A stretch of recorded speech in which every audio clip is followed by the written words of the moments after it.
We use words to talk about God. We have to. It is our only way. But sometimes the words feel too small. They feel like they break when we try to stretch them around something so big. Two of the biggest, most important words we use are transcendent and immanent. They sound complicated, like something from a theology textbook, but the ideas behind them are simple. And they are everywhere in the Bible. They are two sides of the same coin, and understanding them helps us understand who God is. It helps us see him more clearly.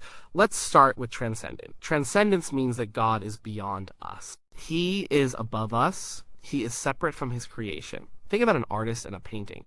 The artist is not the paint. The artist is not the canvas. The artist exists completely separate from the painting. He created it, but he is not it. He is of a different nature. In a similar way, God is transcendent. He created the universe, but he is not the universe. He is not the trees or the stars or the force of gravity. He is their creator. He exists outside of time and space because he created time and space. This idea can feel a little scary. It makes God seem distant. It makes him seem unknowable. And in some ways he is. The Bible is full of moments that show us this side of God. Think about the very first chapter of Genesis. In the beginning there is nothing but God. Then he speaks, "Let there be light." And there is light. He speaks again, "Let there be an expanse." And there is an expanse. He is not working with pre-existing materials. He is not struggling or getting his hands dirty. He is simply willing things into existence. His word is reality. This shows a power and an existence that is on a completely different level than our own. We work within the world. He created the world itself. That is transcendence. Then you have the story of Moses at the burning bush in Exodus. Moses sees a bush that is on fire, but is not being burned up. He gets curious and walks closer, and a voice comes from the bush. It is God. And what is the first thing he says? "Do not come any closer. Take off your sandals, for the place where you are standing is holy ground." There is an immediate separation, a boundary. God's presence makes a normal patch of dirt holy. It makes it different. Moses has to change his behavior. He cannot just stroll up to God like he would to a friend. He has to show respect. He has to acknowledge that he is in the presence of someone utterly different, someone other. Later, Moses asks for God's name. God says, "I am WHOIAM. This is not a name like Bob or Sarah. It is a statement of self-existence. He just is. He does not depend on anything or anyone for his being. We depend on air, water, food, and 1,000 other things. God depends on nothing. He is the source of all being. That is transcendence. Perhaps the most powerful picture of God's transcendence is in the book of Isaiah, chapter 6. Isaiah has a vision. He sees the Lord. He is sitting on a throne, high and exalted. The train of his robe fills the entire temple. Around him are angelic beings called seraphim. They have 6 wings. With 2, they cover their faces because they cannot look directly at the holiness of God. With 2, they cover their feet, a sign of humility. And with 2, they fly. And what are they shouting to one another? "Holy, holy, holy is the Lord Almighty. The whole earth is full of his glory." The word holy in the Bible does not just mean morally pure. Its core meaning is separate or set apart. These angels are not just saying God is good. They are screaming that he is different, other, in a category all by himself. And what is Isaiah's reaction? Does he say, "Wow, cool vision"? No.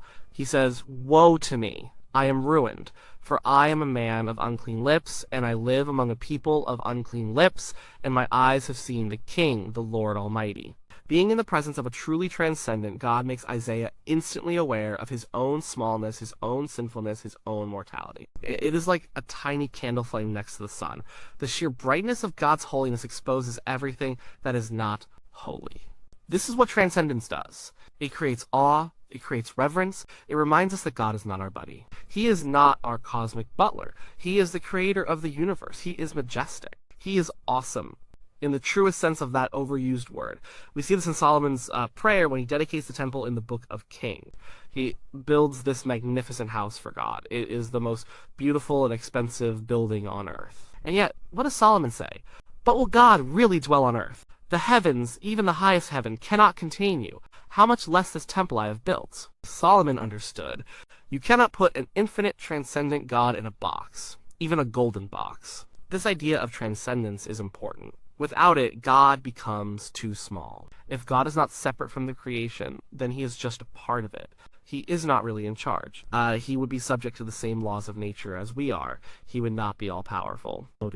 He would not be a worthy object of worship. He would just be a slightly bigger, more powerful version of us. A God who is not transcendent cannot save us. He would be stuck in the same mess we are. We need a God who is outside the system, who can reach into it and fix it. We need a God who is holy, whose standards are perfect, to call us to be better than we are. So, Transcendence gives us a God who is worthy of our worship and trust. But that is only half the story. If God were only transcendent, he would be a distant, scary, unknowable force. We might respect him, but we could not love him. We could not have a relationship with him. He would be like the deists' god, a great clockmaker who wound up the universe and then just let it run on its own. But that is not the God of the Bible. The Bible also shows us, on every page, that God is immanent. Or immanence is the opposite of transcendence, but not in a contradictory way. It is the other side. Immanence means God is near. He is present. He is involved. He is with us in the world. He did not just create the world and then abandon it. He sustains it. He is active in it. And he is personally involved with the people he created. Let's go back to the beginning to Genesis. Chapter 1 shows us a transcendent God speaking things into being. But then you get to chapter 2, the picture changes, it becomes much more personal. It says, "The Lord God formed a man from the dust of the ground and breathed into his nostrils the breath of life." This is not distant, detached creation. This is hands-on, it is intimate. The creator is like a potter shaping the clay. He shares his own breath to give the man life. Then it says God would walk in the garden in the cool of the day. He is present with Adam and Eve. He talks with them. This is not a distant deity. This is a personal, present God. This is immanence. Throughout the Old Testament, God continually shows his desire to be near his people. After he rescues the Israelites from Egypt, he does not just give them a set of laws and say, good luck. He gives them detailed instructions to build a tabernacle. This was basically a portable temple, a tent. And why did he want them to build it? He says it himself in Exodus, "Then have them make a sanctuary for me, and I will dwell among them." The transcendent God, who the heavens cannot contain, makes a way to live in a tent in the middle of a messy, complaining group of people in the desert. His presence, symbolized by a pillar of cloud by day and fire by night, leads them. He is with them. This desire for nearness continues with the temple in Jerusalem. It was a permanent place where God's presence would dwell. People could come and meet with God, offer sacrifices, and pray. Of course, they knew God was not literally confined to the building, but it was a symbol and a focal point of his immanence, his promise to be with his people.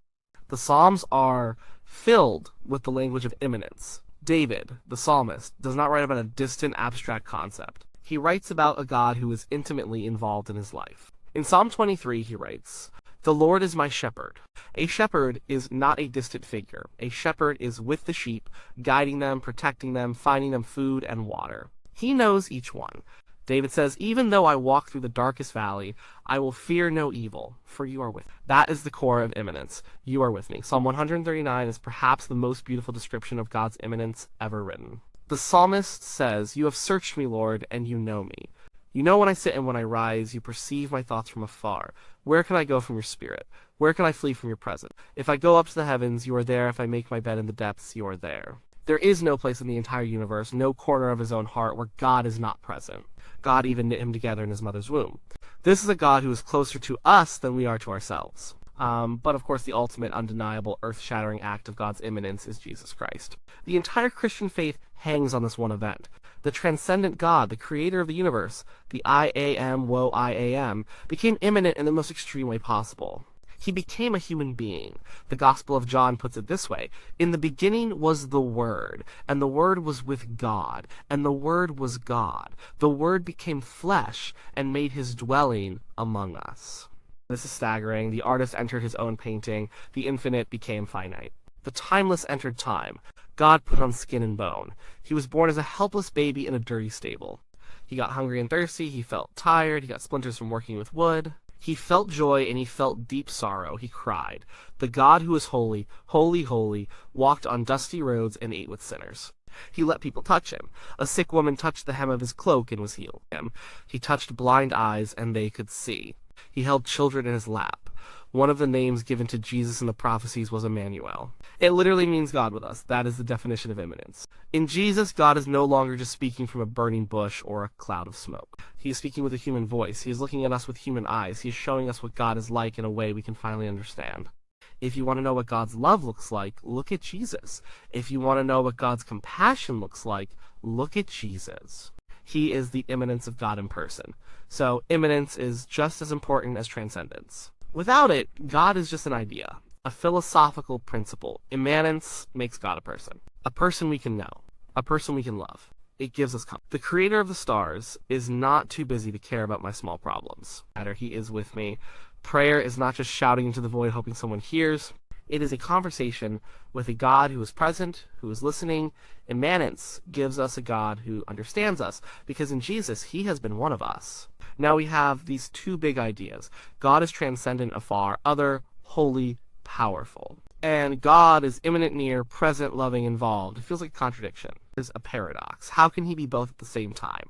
How can the God who the heavens cannot contain dwell in a human heart? This is the beautiful mystery of who God is. The Bible does not ask us to choose one or the other. It asks us to believe both. They are not opposites that cancel each other out. They are two truths that hold each other in tension, and it is in that tension that we find a true picture of God. If you only have a transcendent God, you have a religion of fear and ritual. A God who is all power and majesty, but no love.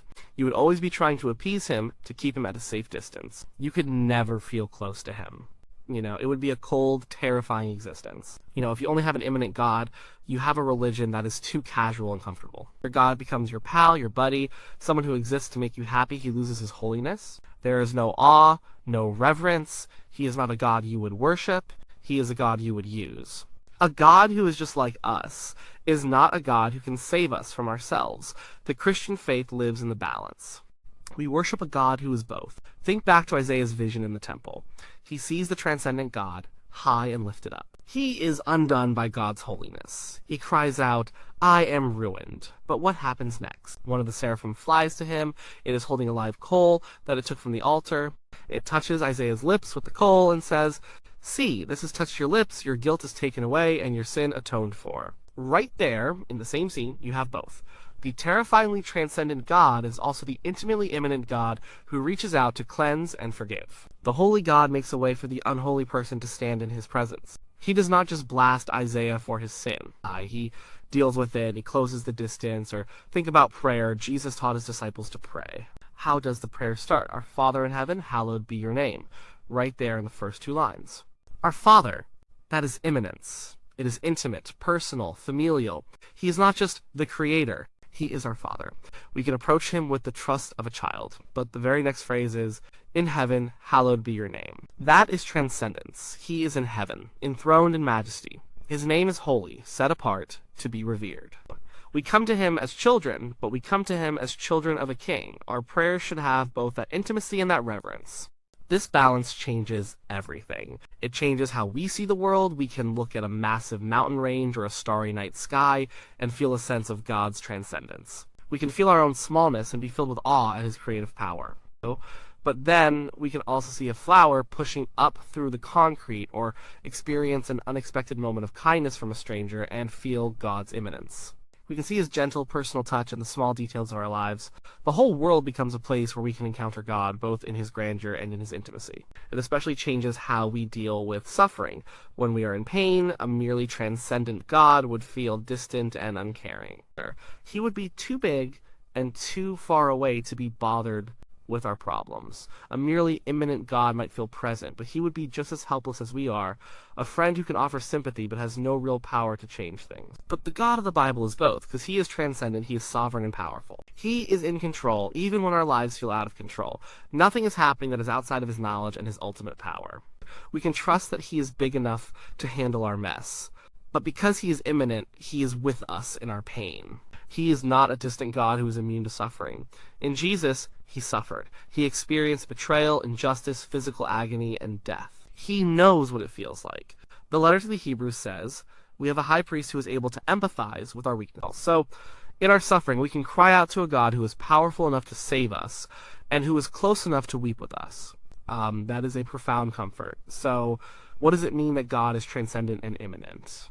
It means the God who created galaxies out of nothing also cares about the details of your day.